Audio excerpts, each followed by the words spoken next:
Do you feel like your spellcasting is beginning to fizzle a little bit? Here are 5 ways to make your spellcasting even more interesting.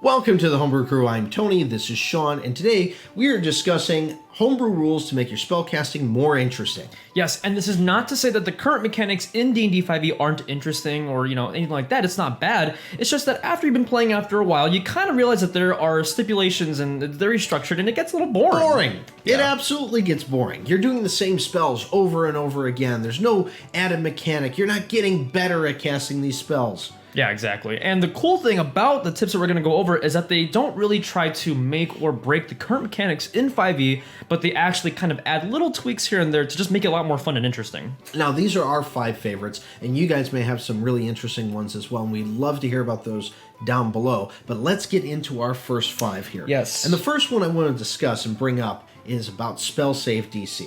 Yeah, spell save DC is interesting because essentially it's always the same thing. Sometimes your modifier gets higher and then your proficiency gets higher, and over time you can kind of see things get a little better, but some people even peak at level 5 or 6 and then that's it. And the problem is you don't grow with your spells. Casting a 9th level spell still has that same spell save of 16 or 18 depending on your casting bonus, and it really doesn't grow with you. So here's what we suggest. Instead of doing 8 plus your proficiency bonus plus your spellcasting modifier, do 8 plus the spell slots level plus your casting modifier. Yeah, and the cool thing about this is that you still have your spell casting modifier in there, so as you're kind of progressing as a character, as your modifier gets higher, you can kind of see the bump there, but the number gets higher with the higher level spell. It's almost as if it's you can kind of feel the gravity and the weight behind casting that meteor shower or that other stuff. Yeah, exactly. And a dex check on fireball would be insane, but still at the same time, if you're making a dex check on it and it's a DC 14 for them to make at a lower level with it, casting that with a higher level slot makes it more difficult for them to actually make that save.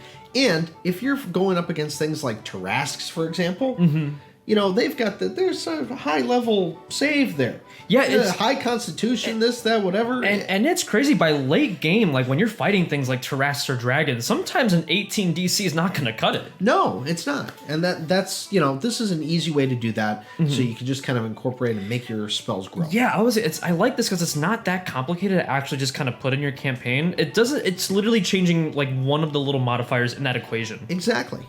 Now, the second one that we're going to bring up here is something that I put in my campaigns and my players hate it. But I love it. And it makes it, joyful for the DM. Yes, and that is spellcasting components. That's right. Now, here's the thing. You're not required to have spellcasting components unless they have a gold value. Right, exactly. Unless you're in my campaign. Then you actually have to have your spellcasting components. Yeah, and it's interesting because a lot of DMs or a lot of people who run homebrew campaigns sometimes kind of forget about and they just toss out oh yeah, you can cast a spell, if you have the gold you can do it. You know what I like about this though, Sean, is that players get to see the funny things that Wizards of the Coast put in there for the spellcasting. Oh, it's ridiculous when you actually read through the spells. Yeah, grease, you actually have to have pork rind or some butter, right? Yeah. But the real fun in this comes in is having the DM allow substitutions. Instead of butter, maybe they use margarine or olive oil. Yeah, exactly. And it's really interesting because when you're kind of using these substitutions, the one thing I do like is that it kind of makes your players kind of think outside the box. It kind of forces them to be creative without overcomplicating the whole spell component material, mechanics of the game. You're not really kind of trying to complicate things. You're just kind of adding an option for players to be more creative, maybe even have more awesome moments in the story as well. You can even make a little chart depending on how well and how close the substitution was, and maybe add extra effects to something like that. Maybe using margarine didn't make it as greasy as it should have been. Yeah, or more. Who knows? I don't know margarine.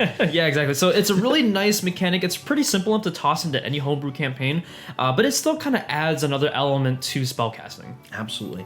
Now the next one we'll go over is the spell points variant, and this is on page 288 of the DM's guide. Yeah, very interesting. And it's always kind of been back there, in the back section of the DM's guide. One of those things you don't really look at, and then you go, Yeah. oh yeah, I read that somewhere. So essentially, instead of using the traditional, spell slot system where you have an allocated spell slots for different levels, you kind of have a pool of points, and now each spell casts a certain amount of points from this pool. Now you are restricted to casting a 6th, 7th, 8th, or 9th level spell once per day in that thing. Yeah. And you can't cast anything over even if you have the spell points for it, you can't cast a 6th level spell if you can't cast 6th level spells. Yeah. But this takes away a lot of the mechanics and the figure of how many spell slots I'm going to use or what have you.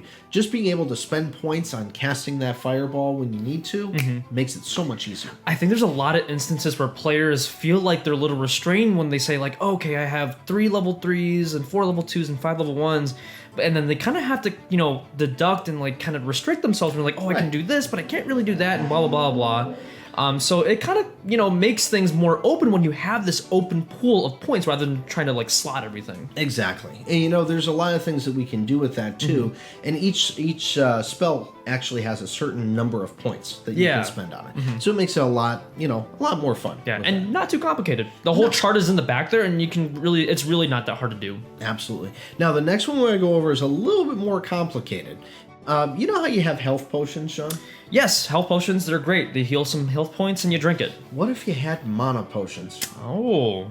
And that's where we get into this. Now, this is kind of a mechanic we came up with ourselves, and we've used this a couple times, but it's a little bit more complex. So instead of having just mana potions that would restore a spell slot, because that would just be broken. yeah, exactly. There are 4 basic mana potions with that, and you've got, your basic, your greater, your superior, your supreme. Each one gives you 1 through 4 points. Yeah, exactly. For example, if you get a 4th one, you can then either use that to make a 3rd level spell slot and a 1st level spell slot, or a 4th level spell slot, or 2 2s, or 4 1s, or the possibilities are endless. Yes, exactly. Now, where it gets a little more interesting is when you're going from 5 to 9. Right. Now, here's the thing. You go into spell shock, and this is something that we kind of came up with. We'll put the full description and everything else below with it, too. But essentially what it is that there is a final potion there that you roll a d10. Now, if you hit a 10, you automatically go into spell shock. That is the fact that you've taken in too much of this mana. Yeah. You have to sit down. Right. You got to chill for a little bit. Whoa. Just kind of slow down with it. And essentially, you are going to be able to only cast cantrips equal to half the dice roll that you roll. Yeah, but this can also happen if you try to do a 5 through 9 as well. Right. In that case, there's a con save that you have to make. Yeah. That's the number you rolled on the die plus 10. You make the save, you get the slot. If you don't make the save, spell shock. Yeah, basically. And then we even talked about some other mechanics that you can do with this. Let's say you're already full on spell slots and someone tries to get a little greedy. They'll get a nice little treat when they try to drink that nice little potion, and they also go into spell shock.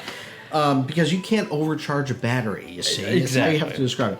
But this is something that we wanted to put in with our campaigns, and when you're doing things like, going into the Feywild where magic is random or any of these things that come up, this is a great way to incorporate those things. Now, I would definitely say, though, keep these potions rare. Don't have them on the shelves behind. Oh, God. It's already bad enough that players can sometimes just buy all the healing potions that they want. We would advise to not really do this with mana potions because they should be treated as something special. Right, exactly. Maybe you have one on the shelf and it's dusty or something, Right, it's on clearance. But it's only $49.95. Right, but definitely make these rare in your campaign. Yeah, for sure. Now, this last one is something we came up with that we really enjoyed, and there's so much application to it. Yeah, in D&D 5e right now, there's not really a lot of ways to work together and combine your magic for an ultimate super attack. I could do the help action. Sure. But there's a big difference between one wizard casting a spell and the other one jingling keys in front of the mob. Yeah, compared to two wizards casting the spell. And that's when we get into group casting. Now, this is pretty simple, right? Mm-hmm. Yeah, so group casting, essentially, you can use your action to kind of ready, the action of casting a spell, with the trigger being the other party member casting that same spell. Right. So now what happens is when it's on that person's turn, the one who finishes the trigger, the spell gets cast. If you're casting a direct damage spell, it's 2 times the die because one person's spelling a spell slot and the other one's spelling a spell slot. If it's a spell save, then they get disadvantage on the spell save. It uses the first person's casting spell save, and it's just 2 times the damage. Yeah, and the thing I like about this is that, again, like I said, we don't really see a lot of opportunities where, you know, spellcasters can really work together. I mean, you can kind of reason, like, melee fighters can, like, oh, I use a help action, and then his buddy goes in with advantage. Right, but there exactly. really isn't, like, a really good mechanic where you can kind of imagine these epic battles where, like, a wizard and a sorcerer or a warlock and a cleric, you know, put their spells together and create this ultimate attack, you know? And you can even like expand on this. Yeah, to have yeah. it be types of spells that work together, or types of saves that work together, and combine different types of magic. You know, maybe a fire and maybe a tidal wave. Yeah. You know, like the 2 of them working together. You know, first you flame them, then you extinguish them. Right, You know? and what's great is that this also helps utilize the ready action, which I still feel like is pretty underutilized in a lot of D&D games and campaigns that you'll probably see. Absolutely. Well, see, that's our 5 favorite ones. Now, you guys probably have a bunch of them that you like, that you've used, or different mechanics. Go ahead and put them in the comments below. We're going to take a look through them, and we'll comment and respond back and all that. And of course, if you'd like to send us something, you know where to send it, dmbrewcrew@gmail.com. Of course. That'll pop up at one point. Who knows when. I also do want to say thank you so much for our Patreons who have supported us with the channel and all the stuff that we do.